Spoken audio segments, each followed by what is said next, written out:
Bonjour Stan. Salut Louise. Bienvenue sur InPower. Je suis ravie de t'accueillir et d'en savoir plus sur tout ton parcours qu'on a un peu abordé. Pour les personnes qui te connaissent peut-être pas encore, est-ce que tu peux te présenter de la façon dont tu le souhaites ? Carrément. Donc je m'appelle Stanislas Gruau, j'ai 35 ans aujourd'hui. J'habite donc entre Genève et Annecy. Je suis le mari de Constance, une femme qui me permet de faire ce que je fais aujourd'hui, parce qu'elle porte énormément derrière le rideau, dans la partie moins visible de ma vie, et du coup à la fois en logistique de nos deux filles, Philippa et Castille, qui ont 2 et 5 ans. Et beaucoup en soutien, en conseil, etc. Donc ça c'est vraiment important parce que effectivement c'est une partie très importante de ma vie et qui permet tout ce que je fais aujourd'hui.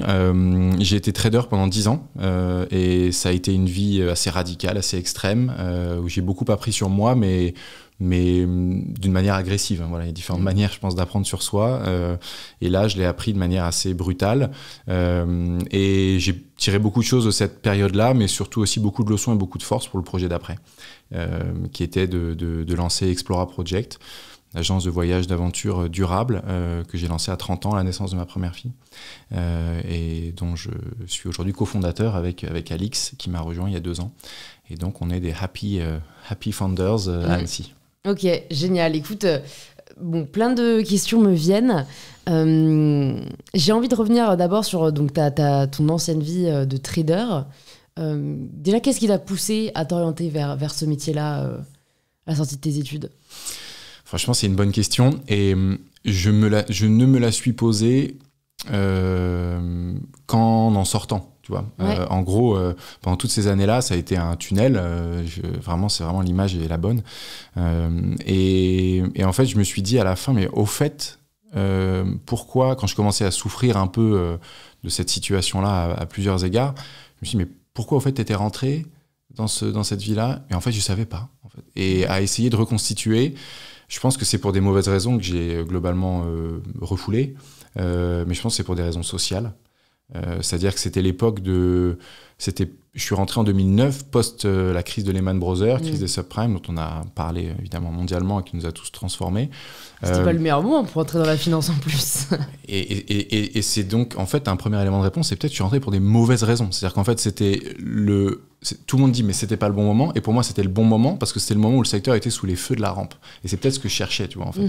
Donc en fait j'allais chercher un espèce de métier qu'on avait mis en avant dans les médias. Il y avait l'affaire Kerviel aussi quelques temps avant, où finalement qui était un bad guy. Donc en fait tu pourrais dire mais pourquoi ça t'a attiré en fait? Parce qu'en fait j'avais envie d'être à l'endroit qui était un peu bouillant, que je sentais pour des mauvaises raisons, et c'est là où je dis que cet endroit était, ces salles de marché, a créé un univers pour moi, alimenté par des films aussi qu'on connaît, l'imaginaire joue vachement. A créé un imaginaire que j'avais envie en tout cas de tester. Ouais. Je pense que c'est à peu près pour ces raisons-là que j'y suis rentré. Les salaires effectivement étaient élevés aussi, mais je pense qu'à l'époque c'était juste un truc qui me faisait marrer de dire à la bière du vendredi avec 3 potes, mais en fait je m'en foutais un peu, c'était pas trop ça, c'était pas vraiment le salaire à l'époque, c'était juste tester. Et effectivement quand j'ai commencé, j'ai par contre vu que c'était extrêmement addictif en fait sous plein d'aspects, quoi. Donc il y avait ce côté tu peux être dans quelques secondes, dans quelques minutes, tu peux être un dieu aux yeux de l'échelle d'évaluation d'une salle de marché, qui n'est pas celui de la vraie vie. Mais tu vois, c'est parce que tu fais beaucoup d'argent très vite. Wow, t'es une star, etc. Alors que, mais c'est qui ce mec aussi? C'était le stagiaire qui était dans le coin là. Et donc c'est super grisant parce que d'un coup tu existes à une vitesse absolue. À l'inverse, tu peux devenir une merde en 2 minutes parce que tu perds tout, et là si tu refais la même chose demain, t'es viré et on te le dit devant tout le monde. Donc en fait, c'était très agressif dans un sens et dans l'autre, et comme dans l'autre. Et moi, à cette époque-là de ma vie, au tout début, j'étais vraiment, mais j'ai rien à perdre, tu vois, il faut que j'essaye. En gros, je sortirais, on prenait souvent cette image-là avec les collègues, on sortira sur civière, tu vois. En gros, il faut qu'on essaye tout, et on a tellement qu'à gagner et pas grand-chose à perdre, parce qu'au pire, on ira retrouver un autre taf, on est diplômé d'une grande école, on trouvera un truc, tu vois. Donc, c'était un peu all-in, j'ai rien à perdre, j'essaye. Et de fil en aiguille, donc je suis rentré pour des assez mauvaises raisons. Et en revanche, de fil en aiguille, j'ai retrouvé une confiance que la boîte me faisait, du management, des équipes, 1, 2, 3, 4, 5, jusqu'à 150 personnes qui me reportaient. Du coup, à la fin, ça devient une autre vie, tu vois, un autre métier. Et puis, les salaires sont allés grandissant jusqu'à, entre l'entrée et la sortie, faire x15, je crois, sur les salaires fixes. Les salaires variables étaient 100% du fixe, donc ça donnait des sommes qui pouvaient être astronomiques sur le papier. Et du coup, ça te fait pas rester, mais ça te fait attendre un peu avant de partir. Et en fait, t'attends un peu. Les fameuses menottes dorées. Ouais, exactement. Et j'y suis resté 10 ans. Ouais.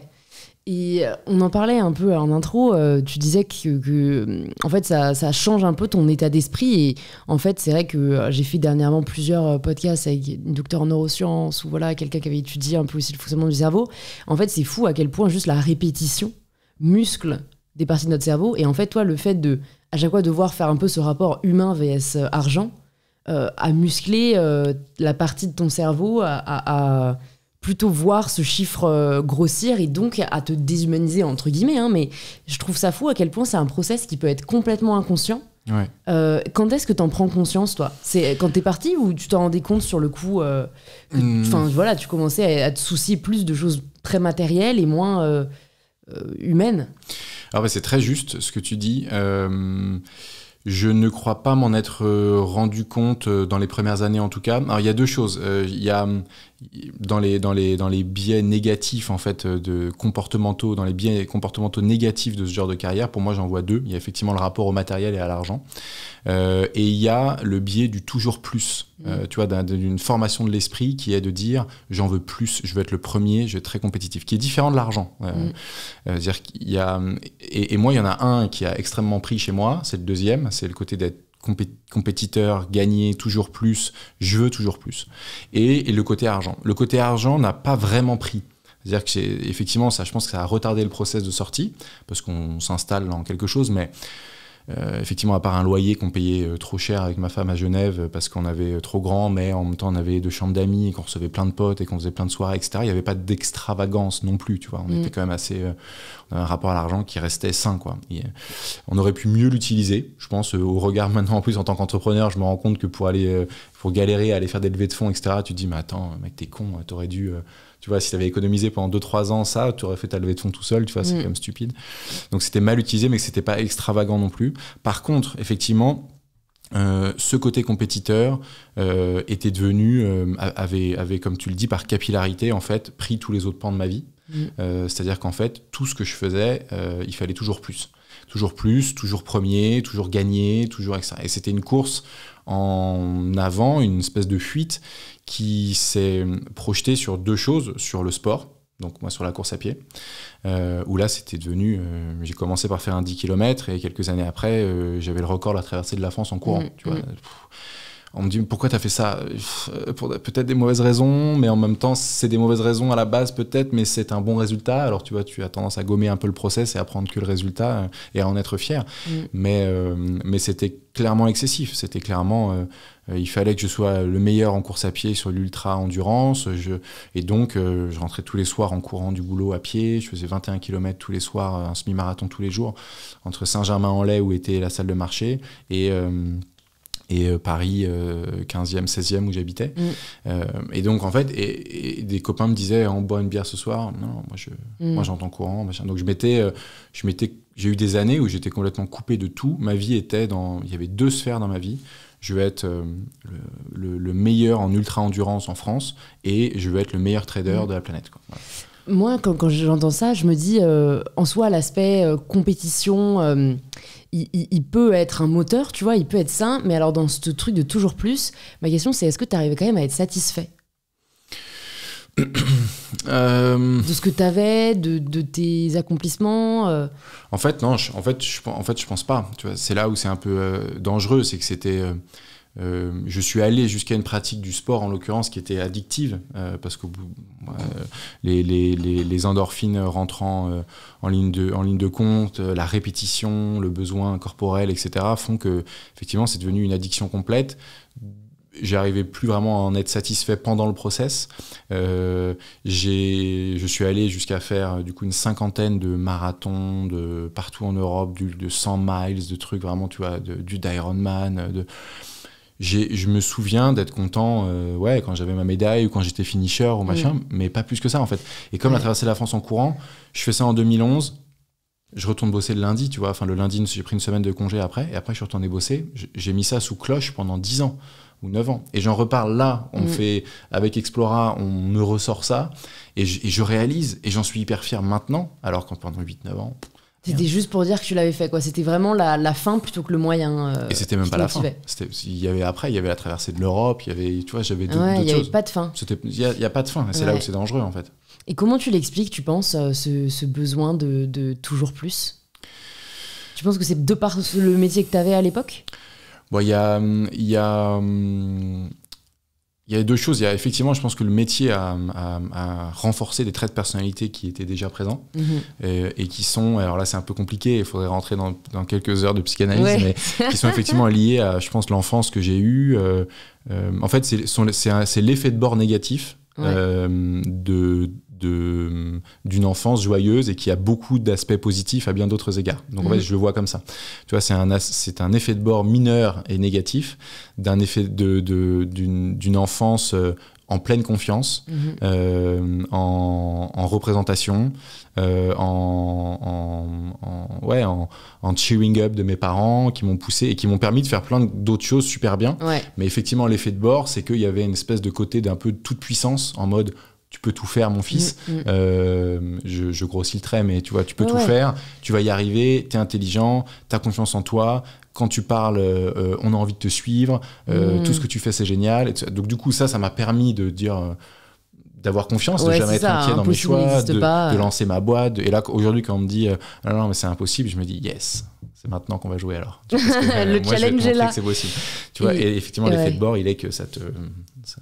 voilà. Ouais, et qu'est-ce qui se passe quand tu te prends des claques? Parce que généralement, c'est des personnalités où, pour le coup, comme t'as pas l'habitude des claques, ça peut être très déstabilisant. Ouais.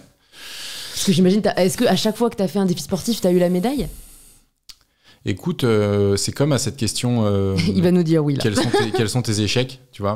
Je suis très mauvais et je pense que à répondre à cette question parce que je pense que je suis pas encore au bout de mon process en fait, et qu'aujourd'hui je te dirais j'ai pas eu d'échec et je te dirais j'ai eu à peu près toutes les médailles. Alors j'ai eu toutes les médailles, j'ai pas gagné toutes les courses parce que j'étais finisher de tout, j'ai déjà abandonné pour des raisons que je connais. Voilà, mais donc en fait, c'est plus que tu l'as pas ressenti comme un échec. Non. Parce que des personnes comme ça, très exigeantes envers elles-mêmes, pourraient voir l'abandon comme un échec ultime, tu vois. Toi, t'avais ce recul pour te dire j'ai fait mon max et... Ouais, où je me trouvais des explications qui étaient exogènes, tu vois. Il y avait un truc, problème d'alimentation, j'aurais pas dû faire ça, j'ai machin, mais physiquement, j'aurais pu le faire. Bah tant mieux, ça te protège bien. Hein. Ouais, du coup, je pense effectivement une bonne capacité à se protéger, parfois un peu trop d'indulgence, peut-être dans les moments d'échec envers soi-même. Ça, c'est un truc sur lequel il faut que je travaille. À être plus dur dans les échecs pour en tirer des vraies conséquences et pas se dire ce sont des éléments exogènes, c'est pas moi, etc. Je dis pas que je le fais, mais effectivement comme je suis incapable de remonter des échecs cuisants forts sur lesquels j'ai vraiment rebondi, il y en a peut-être un mais il était pas cuisant, il était diffus, c'est la fin du trading où finalement en fait pendant des années j'ai pas vu des signaux faibles que mon entourage m'avait plusieurs fois donné c'est des phrases, un signal faible c'est mec t'es chiant à nous parler tout le temps du taf là. Ça, c'est un signal faible d'un pote, tu vois. Franchement, je te l'ai déjà dit, t'es relou. Bon, lui, on laisse avec son trading, il nous fait chier avec ses euros. Et ben moi, je gagne moins, mais je suis heureux, tu vois. Ça, c'est des signaux faibles hyper importants de copains. Ça veut dire, mec, t'es lourd. T'es lourd. Tu valorises pas. Tu valorises socialement quelque chose qu'eux ne valorisent pas. Tu es en train de faire ça pour des mauvaises raisons. Attention. Et pareil pour le boulot. Bon, évidemment, tu peux pas lâcher ton portable. Chérie, sérieux, t'es toujours sur tes marchés financiers, c'est relou. Une fois, deux fois, trois fois, 10 fois. Tu vois, ça, c'est évidemment des choses qu'il faut vraiment entendre. Et de même que, dis non, t'es dur. Je t'ai trouvé dur avec cette personne. Tu vois, dans des nouvelles relations. C'est là où je me suis rendu compte que mon rapport à l'autre avait changé. C'est quand dans une nouvelle relation où il se passe rien, où tu dois, même dans une relation, on a organisé avec ma femme notre mariage, je gérais les prestataires, elle me disait mais dis donc t'es sec hein, dans les mails, dans les trucs, ça c'est pas une négo de trading, tu vois, on se calme, tu vois. Et moi j'étais, chaque relation, chaque truc, ouais, je mets la pression comme ça, elle va livrer le truc plus vite et tout. Je me disais, bah non, je sais pas, il y a peut-être d'autres manières d'arriver à ses fins sans mettre la pression, tu vois. Et en fait, c'était devenu un modèle pour moi. Donc tous ces éléments-là, c'était des signaux, j'ai pas su les entendre en leur temps, et ça je le regrette. J'avais une approche, une intelligence émotionnelle pas du tout assez développée, tu vois. Et d'ailleurs, je finirai là-dessus sur cette question. Ça a été un des coups de bambou, c'est que dans cette boîte de trading dans laquelle j'étais, étant donné mon poste, ils avaient fait assez régulièrement, on avait des évaluations à 360. Où là à l'époque je crois que c'est 80 personnes avaient donné des feedbacks sur moi dans la boîte, donc toujours pareil, des gens qui me reportaient, des moins N+1, N+2, les N+3, des peers qui avaient les mêmes niveaux que moi, etc. Et en fait c'était driving success avec en étant focus sur les résultats 100%, tu vois, au 98, et toute la partie humaine, toute la partie ressentie, j'avais 12 ou 13 sur 100, tu vois. Donc en fait, c'était vraiment la machine, quoi. Et donc effectivement, le management aimait bien, mais en fait, les équipes souffraient d'une certaine manière, tu vois.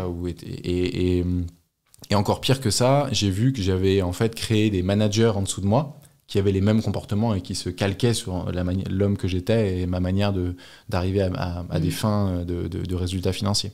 Donc gros problème. Et quand j'ai réalisé ça, ça a été, j'ai eu quelques semaines ou quelques mois où je me suis dit là, c'est n'importe quoi, là, n'importe quoi. En même temps, arrêter, ouais, mais en même temps, c'est vrai qu'on n'enseigne pas le management humain, je trouve. Enfin, déjà, on n'enseigne pas vraiment le management tout court, mais c'est vrai que du coup, c'est très facile quand tu as juste des objectifs de résultats, de pas vraiment te soucier de comment tu y parviens et uniquement de te soucier, moi, mon but, c'est de cocher cette case et donc je vais activer la machine pour y arriver, quoi. Est-ce que tu l'as appris maintenant, ce management humain ? Ouais, alors oui. Pour répondre à ta question, ça dépend de la boîte dans laquelle tu bosses, tu vois. S'il y a des boîtes qui valorisent pas aussi le bien-être au travail, qui valorisent pas le fait que toi, en tant que manager, tu les fasses grandir, ils aient l'impression d'avoir une oreille attentive, ils ont l'impression de se sentir écoutés, entendus, etc. Effectivement, quand tu es dans des structures qui ne valorisent pas ça, comme c'était le cas de la mienne, enfin dans laquelle j'étais trader, moi j'étais un gars pragmatique, on me donne des objectifs, je suis incentivé là-dessus, boum, quoi. Et donc, en fait, c'est vachement lié au secteur. Aujourd'hui, effectivement, et dans l'entrepreneuriat, c'est presque l'exact opposé. Et tu es dans des tellement petites équipes au début que ta boîte, c'est les 4 personnes qui sont autour de la table, ou les 3 ou les 2 au début. Et donc, effectivement, aujourd'hui, c'est super important pour moi, même si j'ai avec le trading analysé vraiment dans cette période-là mes derailing factors, tu vois, donc les moments ou les éléments ou les déclencheurs qui font que je déraille de ce que je devrais faire et je retourne dans un comportement qui est pas bon. Et maintenant, je les ai bien analysés et j'en parle avec l'équipe. Quand ça arrive, je dis là, il y a cet alignement de objectifs hyper intenses, clés pour l'entreprise dans un laps de temps qui est très court, et en face, l'impression que l'équipe n'y met pas l'énergie qu'elle devrait y mettre. Ça, là, la combinaison de ça me fait péter un câble. Et du coup, je risque d'être hyper pushy et d'oublier les barrières de correction ou de machin qu'on sait toujours. Et je vais vous parler beaucoup plus cash et ça va être plus brutal dans le rapport humain. Et ça, en fait, cette chaîne-là, maintenant, je l'ai identifiée et quand elle se met en place, je dis à l'équipe, voilà, il y a ça qui est en train d'arriver. J'ai envie de sortir de ce behavior-là que j'ai eu pendant des années et qui n'est pas bon. Donc c'est de la communication, en fait, avant tout. C'est ça aussi, le management bienveillant, quoi. C'est se connaître aussi, déjà. Connaître les autres, donc prendre le temps de les écouter. Et se montrer humain. Tu vois, et c'est ça où il y a un peu, et j'en parlais avec Michel Benzeno, un super épisode aussi, qui est la directrice générale de Webedia, où en fait elle dit qu'il faut savoir être vulnérable et il faut pas avoir cette image du leader comme étant la personne intouchable, qui justement qui est un peu un robot, qui veut pas montrer ses faiblesses, mais qui du coup est vraiment dans l'incompréhension presque avec ses N-1, parce qu'en fait c'est tellement beaucoup plus entendable, je sais même pas si ce terme existe, mais on arrive beaucoup mieux à entendre des directives de la part de quelqu'un qui nous partage ses émotions, ses ressentis, et c'est pas un aveu de faiblesse, quoi. Enfin, on confond faiblesse et vulnérabilité, je pense. Sur ce point-là, je te rejoins. Et sur ce point-là, tu vois, l'histoire d'Explora, elle s'est construite aussi dans un changement de vie que l'équipe connaît, parce que tu vois, j'en parle beaucoup et on a construit la genèse de la boîte sur mon changement de vie qui vient d'un échec de la vie d'avant avec ses leçons. Donc tu vois, j'arrive en disant les gars, j'ai eu ça, j'ai gagné beaucoup d'argent, ça m'a pas du tout rendu heureux, j'ai managé 150 personnes, il y en avait probablement alors on avait les meilleurs résultats de toute la division, mais les gars étaient tristes parce que je leur mettais une pression. Donc tu vois, en fait, je suis arrivé avec ces échecs là tu vois, donc il y a eu des échecs quand même. Ah ouais, et des enseignements. Effectivement, il y en a eu. Et du coup, je suis arrivé avec ça. Donc l'équipe a tout de suite. Enfin, tu vois, je suis pas arrivé en toute puissance ou en disant moi tout ce que je fais c'est bien, etc. Et après, il y a un autre côté, c'est que je suis assez émotionnel dans ma manière de partager ce que je ressens, ou en tout cas, je le fais de plus en plus depuis la fin du trading, parce que je m'étais complètement coupé de ces émotions pendant cette phase-là. Et là, je suis encore dans la phase, tu vois, dans les années où j'ouvre les vannes. Tentative de récupération. Pour les 10 ans où elles étaient bien loquées. Et du coup, effectivement, il y a ce moment-là qui peut faire bizarre avec ma personnalité ou avec ce que j'affiche, mais où je peux être hyper émotionnel et du coup pleurer devant l'équipe dans un moment intense, tu vois. Ça m'est arrivé plusieurs fois. Mais c'est pas grave, déjà j'ai juste envie de le dire, non. La société nous le fait percevoir comme quelque chose tu vois, d'étrange, alors que je pense qu'on vivrait tous bien si... Dès qu'on a envie de pleurer, on pleure, quoi. Dès qu'on a envie de rire, on rit. Effectivement, moi, du coup, ça m'arrive. Et donc, la running joke, elle est oh putain, il y a Stan qui va se mettre à pleurer, arrêtez. Tu vois, genre, ah non, c'est un sujet, Stan va se mettre à pleurer. Et du coup, voilà. C'est une approche très différente, quoi. Voilà. Ouais. Donc, disons, il y a au moins ces deux choses-là qui font qu'il y a cette vulnérabilité. Présente, je pense qui est présente. Ouais. J'ai envie de revenir un peu sur tes exploits sportifs avant d'aller sur Explora, parce que voilà, ok, bon, t'avais ce truc très compétiteur, mais c'est quand même pas rien de courir, enfin de traverser la France en courant. Ouais. Après, on reviendra, je sais que t'en as fait d'autres, mais déjà sur ça, en fait, moi, ce qui m'intéresse, c'est plutôt le côté préparation mentale et même tenir. Sur le long terme, parce que ça a pris combien, 1 semaine ou 2 semaines, je sais plus. 2 semaines, ouais. 2 semaines. Ouais. Comment tu te prépares à ça et ouais, comment, enfin, qu'est-ce que t'en as ressorti peut-être comme outil parce que c'est intense, quoi. Effectivement, en fait, la préparation, c'était essentiellement de revenir du boulot en courant tous les soirs. Donc, tu vois, je faisais 21 km tous les soirs. Je faisais un marathon ou le samedi ou le dimanche, le week-end à chaque fois. Mais tout seul, tu vois, dans les rues de Paris, je faisais 40 bornes, tout seul, quoi. Donc, effectivement, je faisais entre 150 et 200 bornes par semaine de course à pied. Tu te rends compte, c'est dingue, hein. Et ton corps t'a jamais lâché? Et mon corps m'a jamais lâché, déjà parce que je l'ai fait à peu près progressivement. Tu vois, ça a été un process sur 2 ans, à peu près. J'ai commencé à beaucoup courir en 2019, j'ai traversé la France en 2021. Pas du tout. 2009 et 2011, putain, déjà, ouais. Et du coup, non, c'est plus la même décennie, merde. Et donc la préparation a été, tu vois, ça s'est fait progressivement. Ouais. Je l'ai pris, ouais, je sais pas, j'ai beaucoup travaillé sur les techniques de course, le corps humain, l'automédication. Et voilà, j'ai vraiment beaucoup lu pendant ces années-là. Donc je faisais extrêmement attention à ce que je faisais, à mes étirements, à comment ne pas me blesser. Je ne me suis jamais blessé, je touche du bois. Moi aussi, il n'y a pas ma part. Je me suis, tiens, le pied de la chaise. Je me suis jamais, il est pas en bois, merde. Je me suis jamais blessé pendant ces années, rien du tout. J'ai jamais, et toujours pas, donc ça c'est vraiment cool. Comme quoi, le mental est fort. Enfin, tu vois, j'ai l'impression qu'il y a un peu ce truc de comme ton mental te drivait tellement, que le corps suivait, tu vois. Ouais. Enfin, je suis d'accord avec toi. Tu vois, parfois le corps lâche, mais j'ai l'impression que c'est plus quand en fait le mental il était pas à 110%. Ouais. Et enfin, je sais pas, parce que franchement, voilà, même si tu y allais progressivement, courir 200 km par semaine, plus bosser comme un dingue en salle de marché, enfin, tu vois. Et je suis pas sûre qu'aujourd'hui, si tu le refaisais, ton corps te suivrait autant. Ouais, parce que c'est pas un. Je suis pas dans ce chemin mental, quoi. Mais après. Les enseignements et tu vois comment tenir, je me suis quand même rendu compte d'un truc, c'est l'importance, alors on le voit beaucoup dans les leçons de vie, etc., qu'on voit sur les réseaux, mais ça me parle énormément. C'est en fait, il faut se construire effectivement un mental et tout le monde se dit, lui il a un mental hyper fort, moi tu sais j'ai pas de mental, tu vois, il y en a plein qui réagissent quand je mets des publications, etc. Moi j'y arrive pas, moi je craque, etc. Et comment toi t'as un mental? Moi je l'ai pas, tu vois, c'est genre je l'ai ou je l'ai pas, mais absolument pas, ça se travaille, tu vois, évidemment que c'est un muscle. Et c'est surtout, et comment ça se travaille? Alors peut-être de plein de manières, la mienne en tout cas, c'est de ne pas abandonner et de ne pas procrastiner un seul entraînement. Tu vois, en fait, c'était à chaque fois ça. C'est une discipline, en fait. C'est une discipline de tous les jours. Et il vaut mieux courir 10 minutes par jour que 2 heures une fois quand il pense, quoi. Et en fait, pas parce que tu vas mieux entraîner ton corps à courir tous les jours, 10 minutes, mais plus parce qu'en fait, tu auras commencé à créer une infaillibilité dans ta prise de décision, quoi.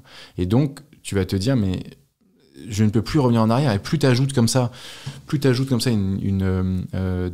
jours et des jours et des jours et des jours d'entraînement, ou même si c'est dur, tu y vas, bah, tu te construis en fait un roc. Et dans ce moment de course à pied, quand ton corps effectivement te lâche ou est en train de te lâcher, ou quand tu es épuisé et qu'il ne reste plus que le mental, tu te dis, j'irai au bout de cette course. Et du coup, j'irai avec le même process que chaque jour d'entraînement. C'est que c'est un pas devant l'autre, et c'est 100 mètres après 100 mètres, ou 1 kilomètre après 1 kilomètre, et je regarde pas la fin, je regarde le kilomètre d'après.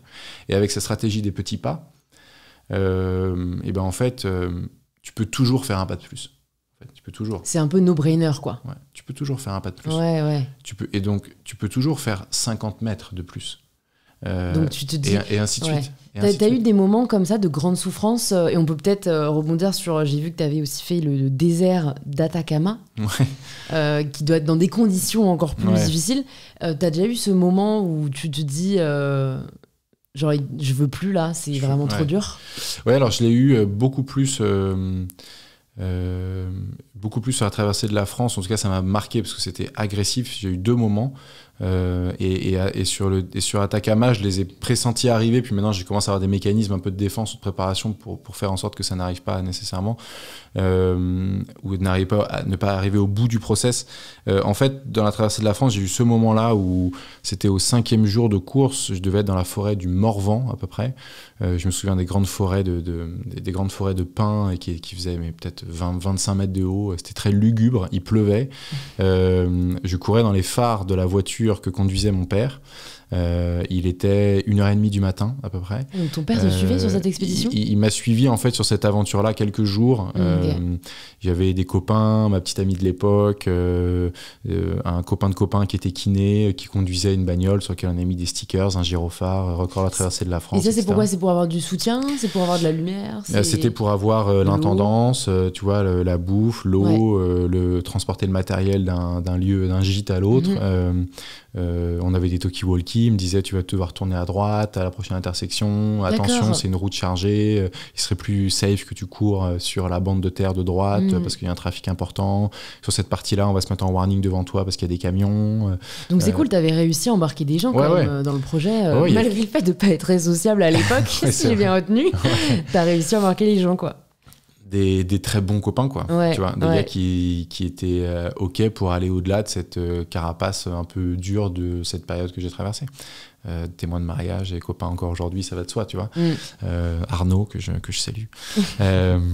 Et en gros, effectivement, il y avait cette intendance-là. Et du coup, mon père, pendant quelques jours, m'avait accompagné pendant 2 ou 3 jours. Lui-même s'était vachement dépassé parce que lui, qui courait déjà un peu, avait fait un semi-marathon 3 jours de suite, tu vois. Donc, ce qui était déjà pas mal, tu vois. Il avait 60 ans. Et ce jour-là, j'ai couru jusqu'à épuisement, en fait, dans cette forêt du Morvan. J'avais, je crois, 92 km à faire ce jour-là. Et j'étais épuisé. C'est-à-dire que je titubais de fatigue. J'ai d'ailleurs presque un blackout, en fait, de ce moment-là. Je m'en souviens à peine. J'étais au bout de moi-même et je tombais, en fait, de fatigue devant les phares dans les phares de la voiture de mon père qui sortait sous une pluie battante, tu vois. C'était vraiment une scène pour moi de film, quoi. Il sortait, il me relevait. Moi, j'étais en pleurs. Et il me disait allez mon grand, encore un peu, tu vois. Et on a avancé comme ça où je tombais, il sortait, il me relevait. Tu vois, c'est des moments de vie, tu t'en souviens toute ta vie, tu vois. Je suis rentré dans la voiture, on a fondu en larmes tous les deux quand c'était fini. Quand j'avais fait ces 92 bornes, c'était d'une intensité. Lui devait souffrir de me voir souffrir, tu vois, terriblement en tant que père, mais en même temps il savait à quel point c'était important pour moi, donc il savait que la meilleure manière de m'aider c'était de me relever. C'était un moment vraiment hyper fort. On s'est rien dit. On n'a pas pu parler, tu vois, après ça, jusqu'à l'hébergement. C'était un moment intense, en fait, vraiment intense. Et le lendemain matin, il a perdu un de ses proches copains. Et du coup, il a dû partir. Et en fait, il est rentré à Paris. Et en fait, ce double moment de moment intense qu'on avait vécu, dur quand même, où je me suis rendu compte, en fait, l'amour de mon père et du coup de mes parents en filigrane, parce que ma mère pouvait pas être là physiquement, mais portait, je pense, les mêmes choses, va jusqu'à voir son fils souffrir, le laisser souffrir pour que lui arrive au but qu'il s'est fixé, parce que c'est ça qui va le rendre heureux. Et je les faisais souffrir, tu vois, par procuration ou de manière indirecte. Ça, plus, c'est pas un moment un moment un peu de vie où tu te dis, mais tout ça est très relatif, il a perdu son meilleur copain, et bah, en fait, ce double moment-là, ça m'a fait... ça m'a mis une espèce de claque où je me suis dit, évidemment que tu vas finir, évidemment qu'il y a plus important, déjà tu vas finir, il n'y a pas de sujet, tu leur dois ça, machin, et tout ça est très relatif, il y a des choses bien plus importantes que ça, donc tu vois, ça m'a remis un peu de hauteur, et j'ai un peu décentré, et je me suis rendu compte qu'autour de moi il y avait des gens, une équipe, j'étais pas tout seul, et la deuxième semaine était beaucoup plus en ouverture sur les autres. Donc ça a été un déclic, et j'ai beaucoup mieux vécu la deuxième semaine. J'ai repris du poids, parce que j'avais perdu 7 kilos au bout de 5 jours. Et du coup, en gros, on s'était dit, si tu arrives jusqu'à perdre moins de 10 kilos, on arrête le défi. C'était la limite que les médecins avaient donnée. Et donc, vu comme je perdais du poids comme un fou, 2-3 jours plus tard, j'aurais été à moins de 10 kilos. Et du coup, et j'ai repris du poids sur cette deuxième semaine, tu vois, à quel point le corps et l'esprit permet somatique, aussi. Donc, ça a été, et ça c'est un peu l'histoire c'est le basculement de ma vie. Est-ce que ça s'est fait à ce moment-là, dans au milieu de ce défi-là? Mais peut-être, j'ai réalisé que j'étais pas seul, en fait. C'était grâce aux autres que je pouvais faire ce que je m'étais fixé, ce que j'avais imposé à tout le monde de devoir réaliser. Donc effectivement, ce moment-là était un moment de grande souffrance et d'apprentissage. Et après, sur la traversée du désert d'Atacama au Chili, c'était 250 km en 6 jours. C'était un peu différent, c'était une course qui était organisée. Alors, effectivement, on n'était pas beaucoup de compétiteurs sur ce genre de truc, on devait être 150 ou 200 personnes. Et là, c'était en 2018, j'avais déjà beaucoup plus grandi dans ma manière d'aborder les défis, la souffrance, etc. J'avais déjà lancé Explore, j'avais démissionné Lancé Explore depuis quelques semaines, donc j'étais vraiment en plein dans ce process-là. Et là, j'avais déjà du recul sur le donc je souffrais physiquement, mais tu vois, j'avais du recul je relativise un peu l'importance de réaliser ce genre de défi. Tu vois, j'étais déjà dans la posture dans laquelle je suis beaucoup plus aujourd'hui. Plus faire ça pour le fun que pour te prouver quoi que ce soit. Et là, je suis allé trouver sur cette course-là une force qui est qu'en fait, je trouvais ma force personnelle à aider les autres.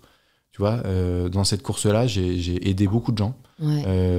J'ai boosté beaucoup de gens. 2 étapes où je suis arrivé avec les 2 fois les premières féminines qui étaient à peu près au niveau que j'avais moi masculin. Je suis arrivé 12e de cette grande course, et le 12e masculin c'était à peu près le premier féminin. Donc, tu vois, il se trouve que, et en fait le fait qu'elle gagne, c'était ma victoire, tu vois. Et donc en fait ça m'a aussi boosté, et de voir que j'étais capable de tirer les autres, ça me faisait oublier pour de vrai ou pour de faux que moi aussi j'étais fatigué. Et en fait, ça me donnait des ailes. Et hyper souvent, c'est comme ça que j'ai abordé cette course-là. Elle était tournée vers les autres.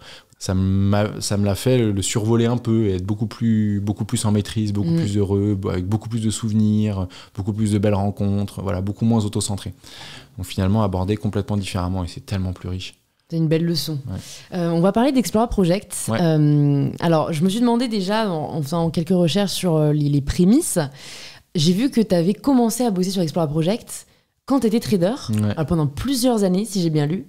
Et là aussi, ma question, tu t'en doutes, c'est comment tu as fait parce que c'est une question que j'ai eue à des événements Girls in Biz que j'organise.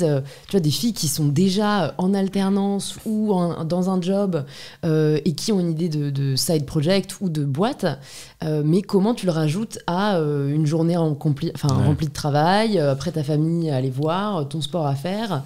Comment tu as fait pour développer ce projet en parallèle ? Toujours pareil avec cette idée de discipline. Chaque jour, je grattais dans un calepin un petit morceau de ce que serait Explora plus tard. Et donc en fait, c'est une discipline que je me suis fixée. Je faisais ça le matin. Donc en fait, tu vois, comme toutes les disciplines, il faut effectivement les ritualiser. Et moi, c'était le matin, quand je prenais le RER A. pour aller de Charles de Gaulle-Étoile jusqu'à Saint-Germain-en-Laye. Et donc, je savais que j'avais 35 minutes, je crois, ou 40 minutes incompressibles. Et donc, j'avais mes calepins rouges, j'en ai 8 aujourd'hui, que j'ai écrits pendant ces années-là, de plein de choses de ce que pourrait être Explora. Alors, parfois, tu vois, c'était un peu extravagant. C'était si on avait un flagship ou un flag store, comment il serait avec des plans, des schémas, des trucs. Tu vois, je suis allé super loin dans le projet, des choses qu'on n'a pas encore lancées, même plein de trucs. Et donc, c'est cette discipline-là. Et ça m'a permis, en fait... Donc, tu vois, en fait, ma vie, pendant 2 ans et demi, voire 3 ans, a été la suivante.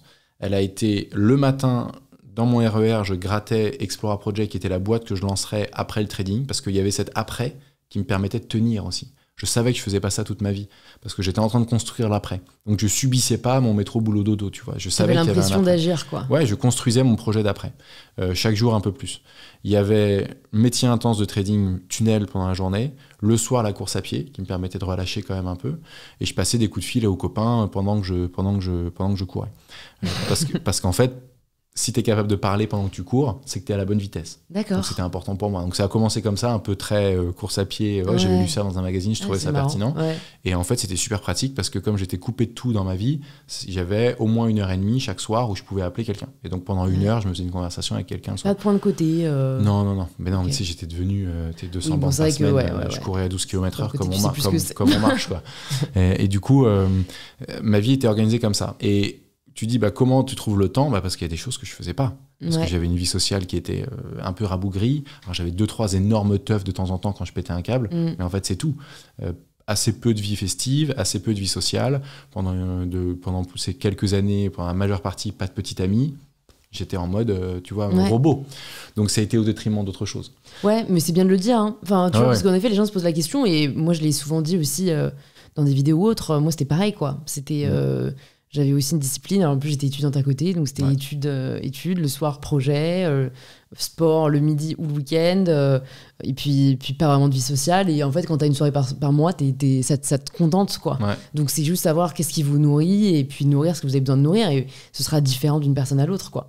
Et du coup, par contre, ça, et je te rejoins tout à fait, je suis d'accord, et donc j'ai pas été capable de le tenir quand j'ai rencontré ma femme et fondé une famille. Parce qu'en fait, c'était devenu plus important que Explora à ce moment-là. J'avais construit pendant quelques années quand même ce que serait Explora, et du coup j'étais un peu en pause là-dessus, le temps de construire, tu vois, d'investir cette relation. J'avais vraiment envie que ça marche, c'était aussi un des nouveaux piliers de ma vie, de construire une famille, et j'en avais très très envie, donc j'avais envie de mettre toutes les chances pour que ça fonctionne. Ouais. Et donc j'ai mis un peu ça en sommeil, et quand on a été et à la naissance en fait de ma première fille, le déclic est arrivé, ce moment, cette étincelle où tu réalises, est-ce que je suis prêt à avoir du temps qualitatif et pour ma famille et pour ce nouveau-né? Est-ce que je suis heureux, équilibré dans ma vie? Est-ce que mon boulot a du sens? Est-ce que je me projette dans ce boulot pendant plusieurs années? Est-ce que je suis fier de lui raconter ce que je fais au quotidien?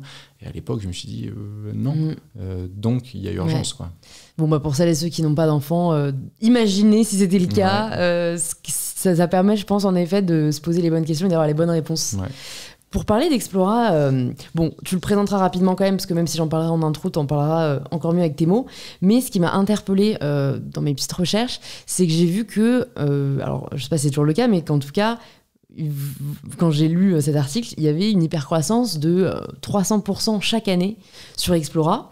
Et donc forcément ça interpelle, il y a des boîtes qui galèrent, surtout qu'en plus on en parlait aussi un peu en intro, mais de ce que tu me dis, toi c'est plutôt l'offre qui a créé la demande. Donc, plein de questions qui se posent, parce que pour moi, une hypercroissance peut être justifiée si au contraire la demande est hyper forte et qu'on arrive avec une offre et qu'on est seul maître à bord. Est-ce que tu peux nous représenter rapidement ça et nous expliquer les fruits de cette hypercroissance ? Alors, effectivement, hypercroissance en pourcentage. Après, pourcentage, ça dépend de où tu pars la première année. Donc, effectivement, mais en d'autres termes, on est arrivé en 3 ans de 0 à plusieurs millions, effectivement, de chiffre d'affaires. Donc c'est quand même à saluer. Effectivement, ouais, tout à fait. Dans des années Covid.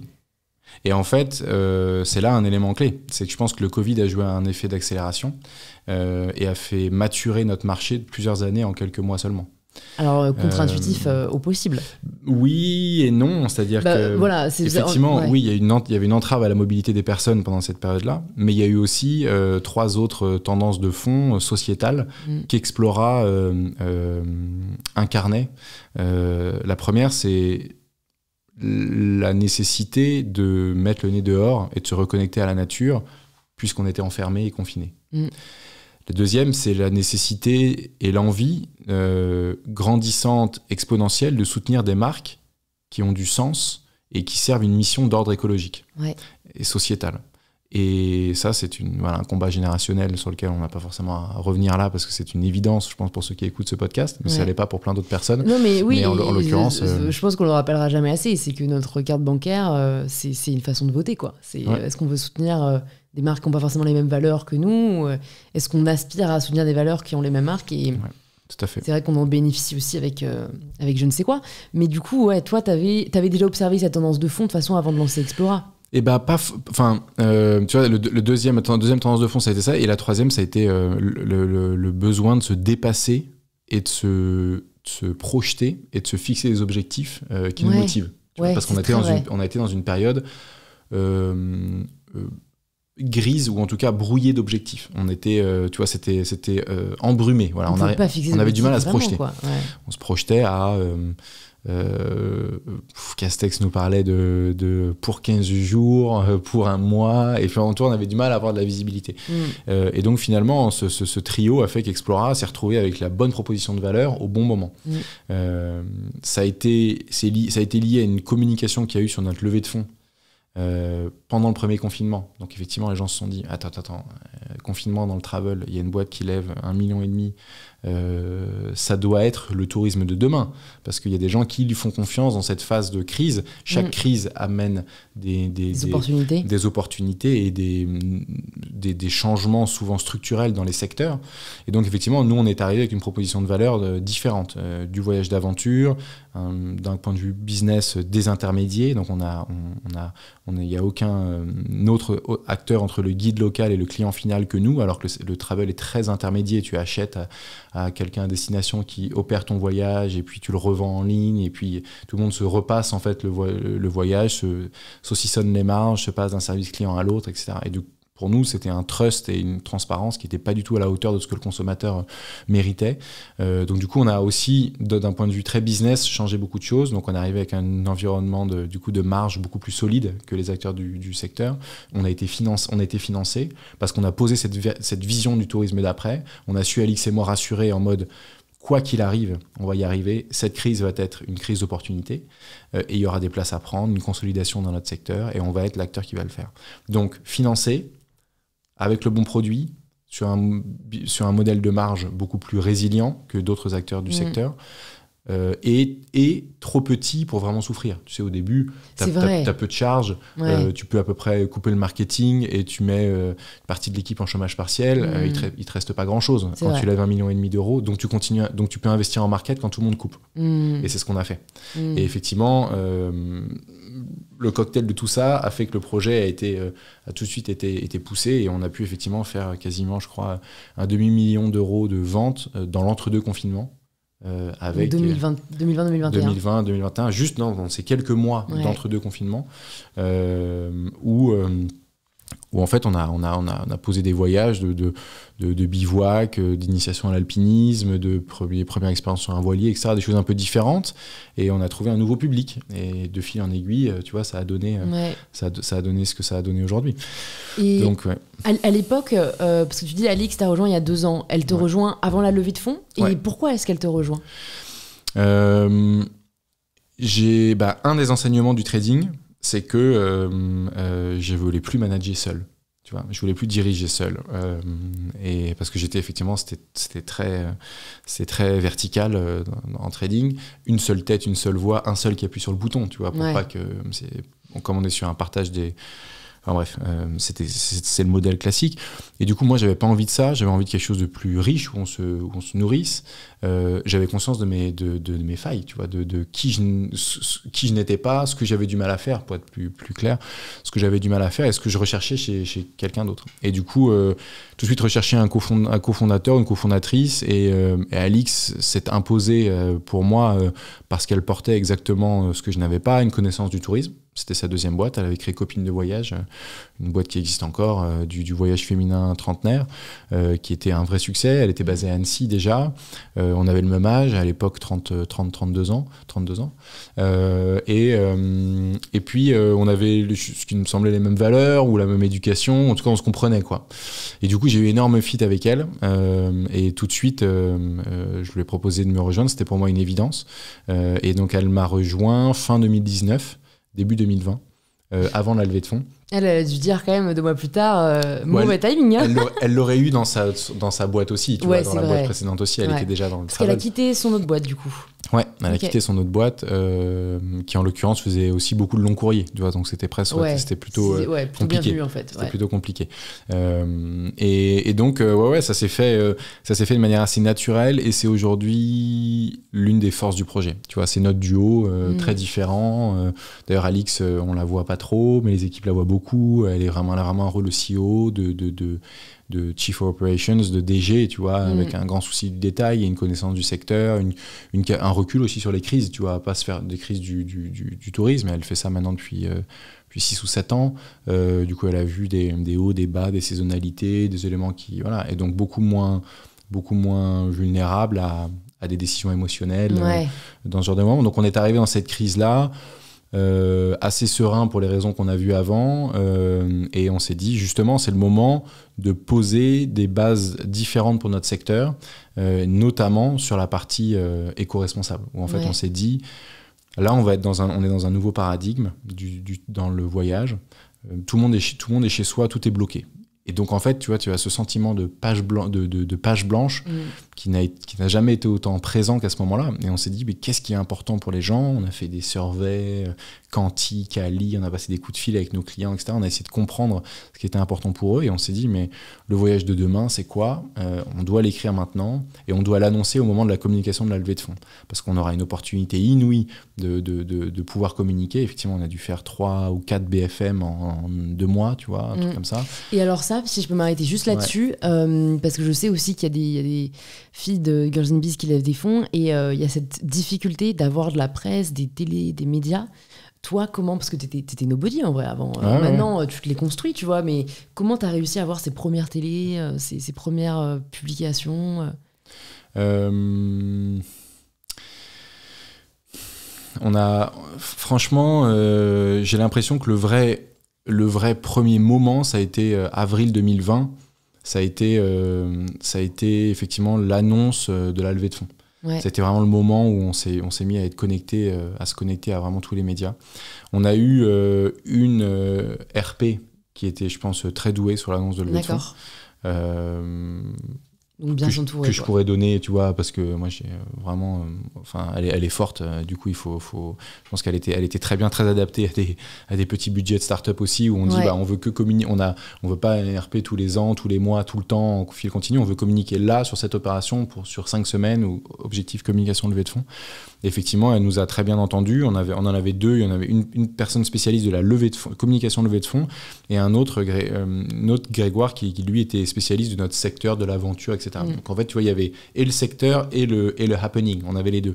Les deux ont travaillé de concert, et pendant 5 semaines, on a effectivement eu une visibilité hallucinante, qui était aussi contextuelle, parce que c'était le premier confinement, travel, etc. Ouais. Mais bon, qui aurait pu... moi, je le vois avec les élections présidentielles. Je sais qu'il y a plusieurs médias pour la sortie de mon livre qui disaient « Ah oui, mais alors c'est pas la période » ou avec la guerre, tu vois, il y a la guerre en Ukraine, donc c'est pas le moment.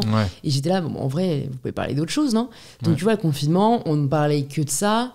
Il fallait trouver les médias qui voulaient parler d'autre chose, tu vois. Ou alors il fallait trouver un relais, enfin il fallait trouver un rebond avec l'actu. Ouais, voilà, t'as essayé de le lier à l'actu. Il y a le confinement et nous, notre solution pour le tourisme d'après. Okay. Et aussi, si tu te souviens, il y avait toute cette phase de création de nouveaux médias, d'ailleurs, de ces médias qui s'appelaient Et Après. Je me souviens, j'avais fait une vidéo pour eux. C'était Et Après, et le tourisme d'après, et l'alimentation d'après, et la fast fashion fashion d'après, tout ça, voilà, c'est fini, etc. Donc tu vois, il y avait aussi cette culture et cette envie de tout le monde de redéfinir les secteurs. Et donc nous, on a été cette redéfinition pour le tourisme.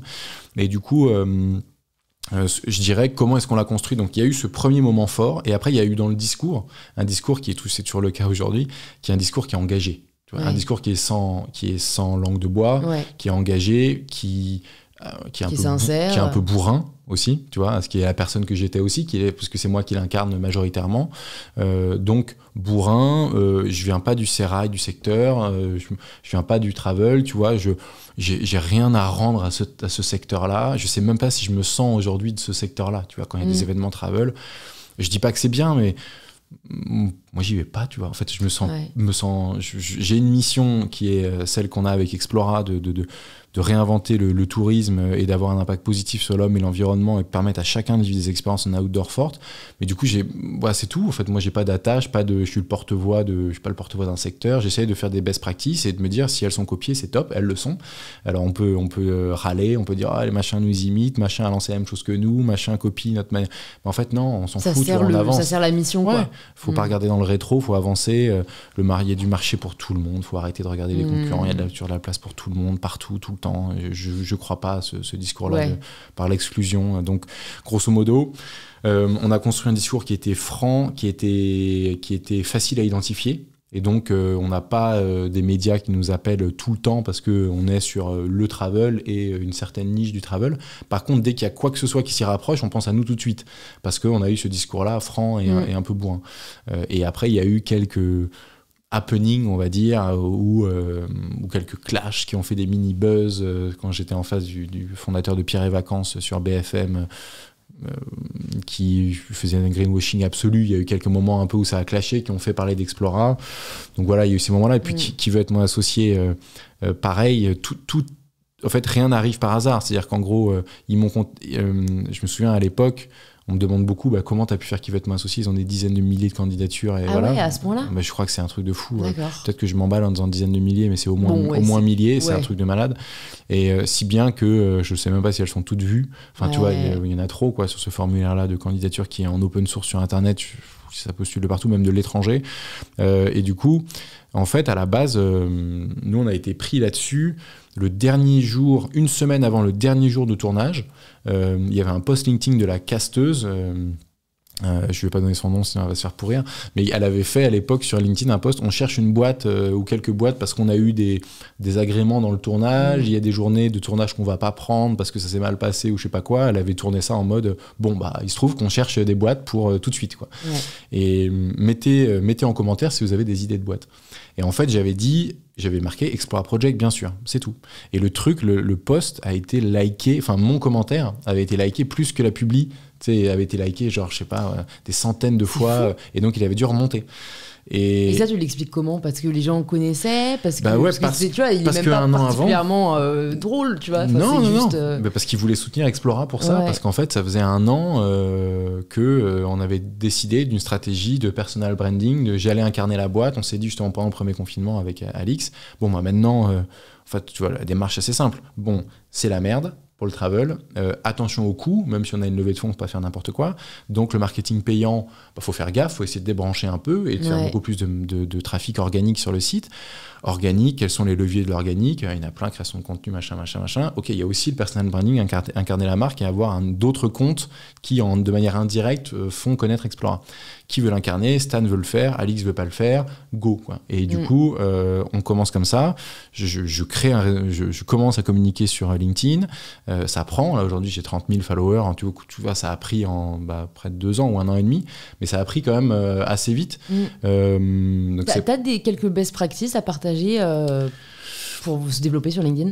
Eh ben écoute, tu vois, moi j'ai fait je suis parti de zéro pour un premier confinement. Je me suis branché à l'époque des masterclass que faisait Grégoire Gambato sur LinkedIn, tu vois, qui lui aussi avait explosé. Il avait quelques best practices. Je me suis inscrit à une formation qu'il avait fait à 100 balles. J'ai tout écouté, j'ai noté. Il y a des trucs que j'étais pas d'accord. Les 3/4, j'ai dit ok, cool, je découvre.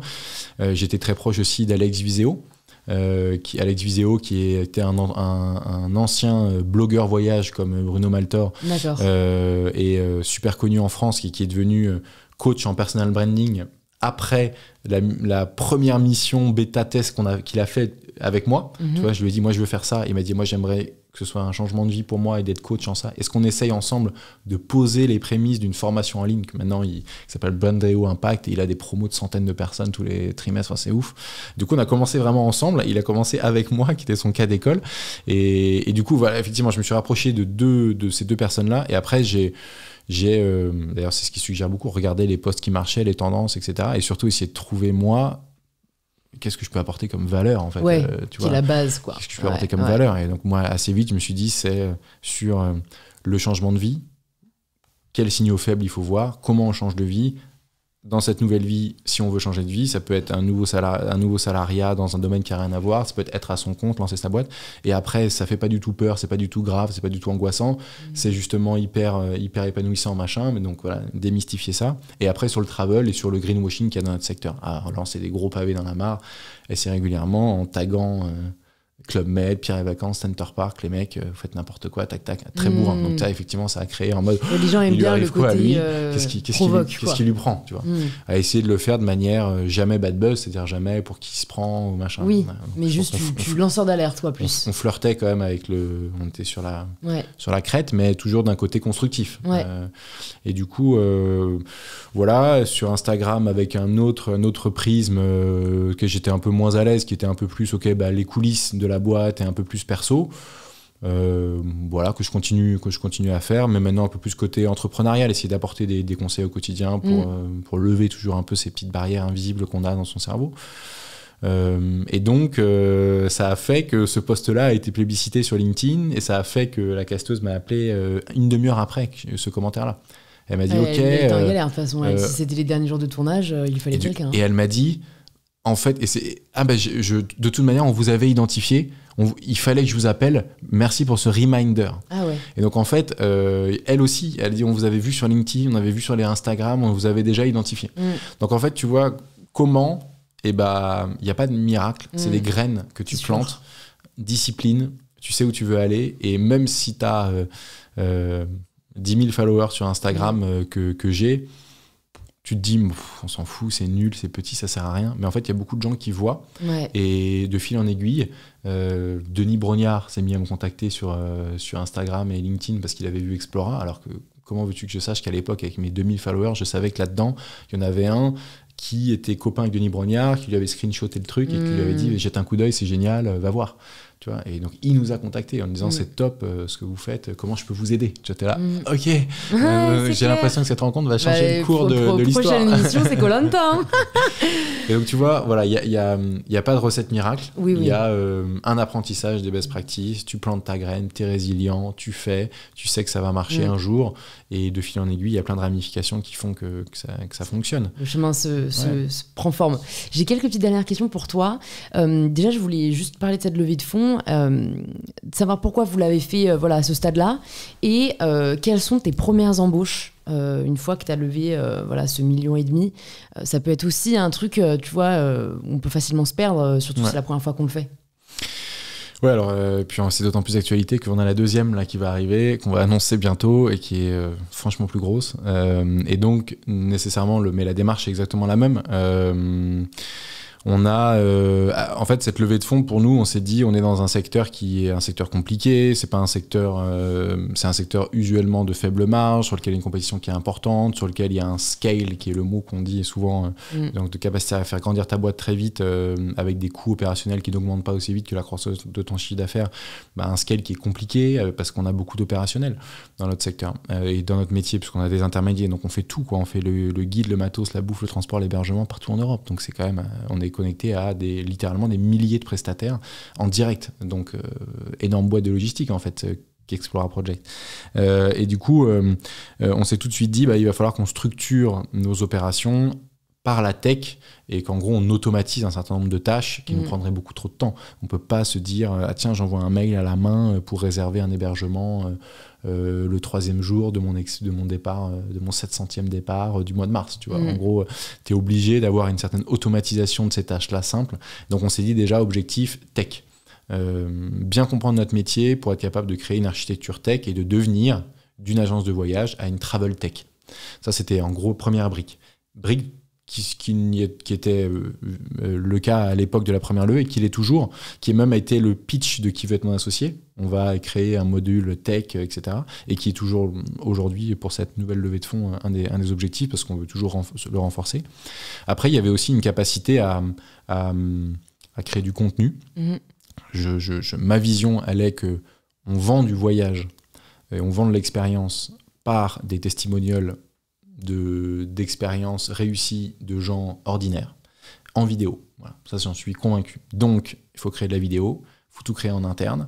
À partir du moment où tu externalises ça, à partir du moment où ça devient un facteur clé de ta boîte, de toute manière, il ne faut jamais l'externaliser. Facteur clé de succès, il vaut mieux l'avoir en interne, ce savoir-faire-là. Ça coûte horriblement cher. Ouais. Du coup, et en plus, nous, l'accessibilité de nos voyages, pour être capable d'avoir un preneur de contenu au fin fond de la Pampa, tu vois, ça coûte hyper cher, en fait.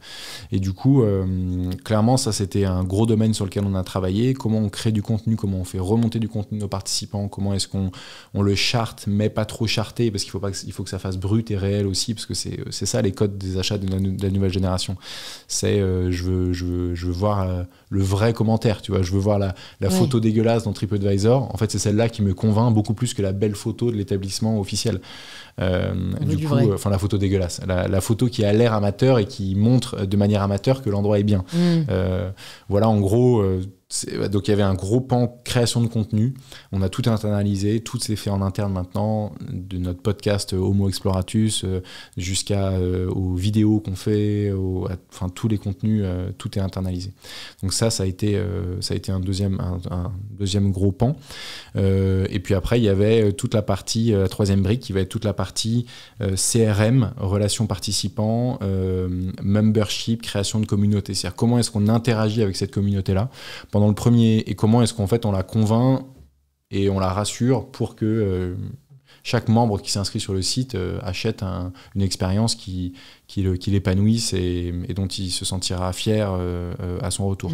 Et bah du coup, pendant le premier confinement, on a fermé le site internet comme un voyage privé, par exemple. Tu vois, il faut être membre pour avoir accès. Ça, c'est vraiment un acte fort qu'on a posé au confinement, au 15 mars 2020. On a dit maintenant, tu peux plus voir notre site si t'es pas membre.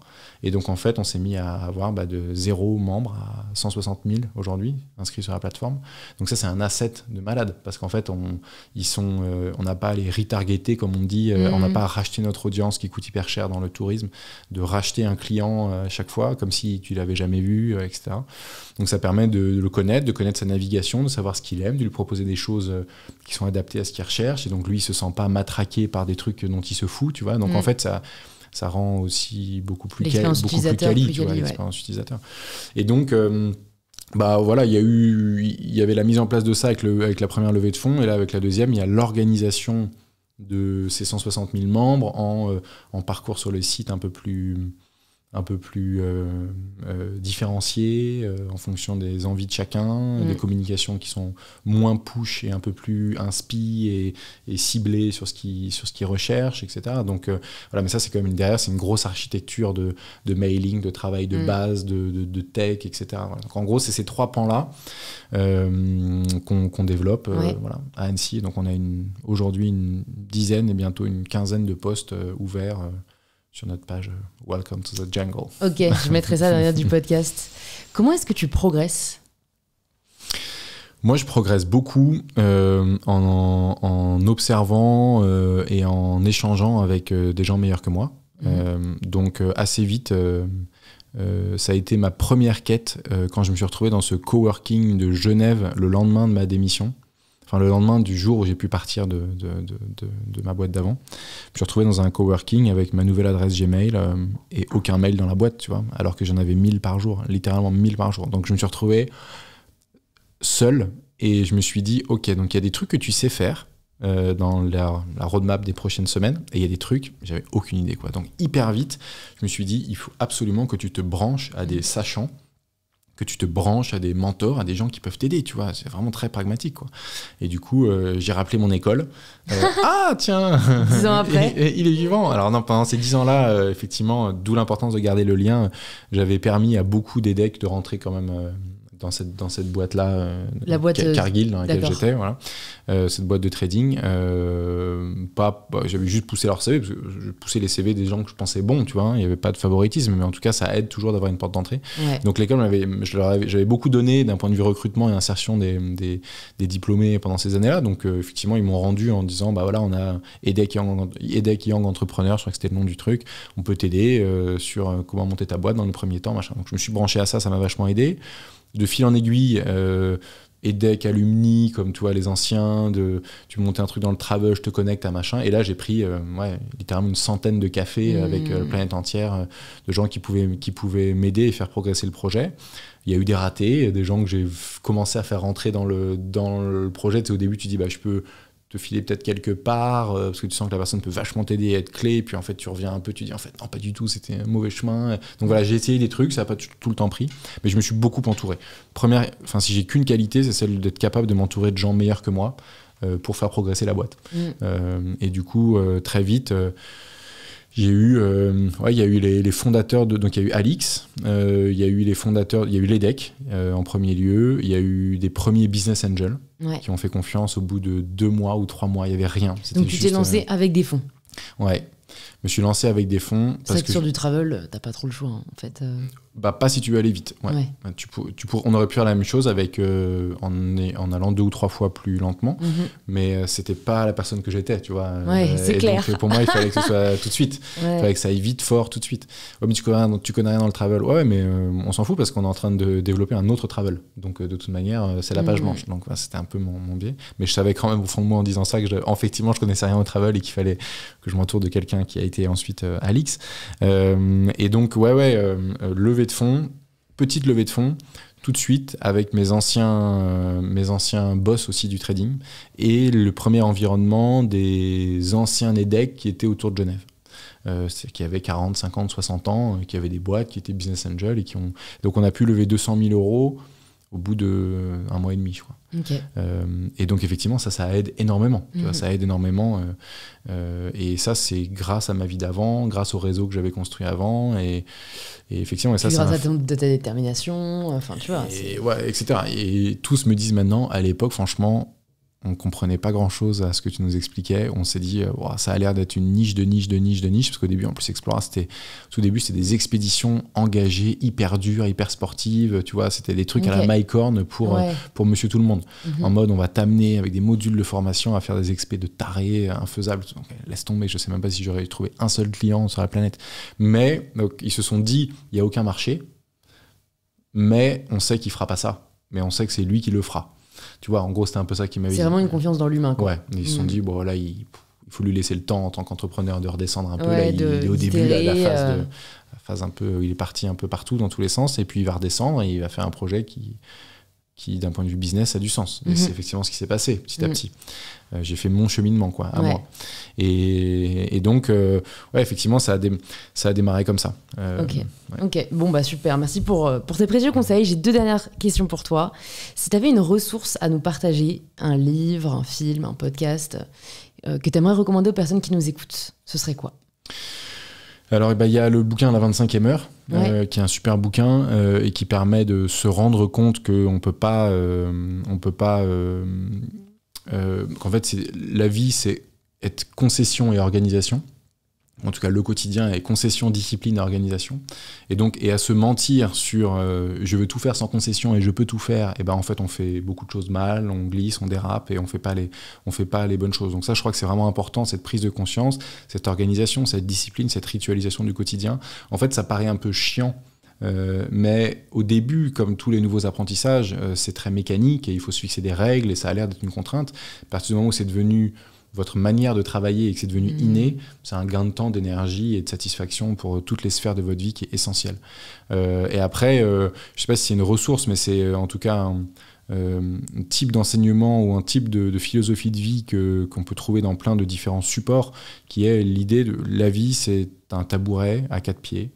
Il y a la famille, il y a les amis, il y a le boulot et il y a les projets moyens et long terme qui vous épanouissent et qui vous permettent de comprendre que cette vie n'est pas un petit cercle infernal ou répétitif. On a aussi des projets plus long terme qu'on construit un petit peu chaque jour. Si on n'a pas ces 4 pieds-là, on est triste en fait sur le long terme et il nous manque forcément quelque chose. On est capable de compenser, on est capable effectivement, ça dépend comment sa vie est organisée, mais en tout cas, ce sont ces 4 pieds qui sont essentiels, qui sont dans des temporalités un peu différentes, qui nourrissent des parties du cerveau qui sont différentes, et donc il ne faut pas l'oublier, quoi. Donc moi, ma ressource, et en tout cas mon encre, c'est d'essayer de me souvenir de ça, et d'être extrêmement alerte des signaux faibles et qui me montraient que je suis en train de balancer le tabouret d'un côté, de mettre trop de pression sur un pied. Attention, quand on met trop de pression sur un pied, on sait ce qui peut se passer. Donc, effectivement, ça, c'est vraiment quelque chose que j'essaye de me... C'est la leçon de leçon de ma propre vie des 10 dernières années et que je retrouve aussi maintenant dans des conseils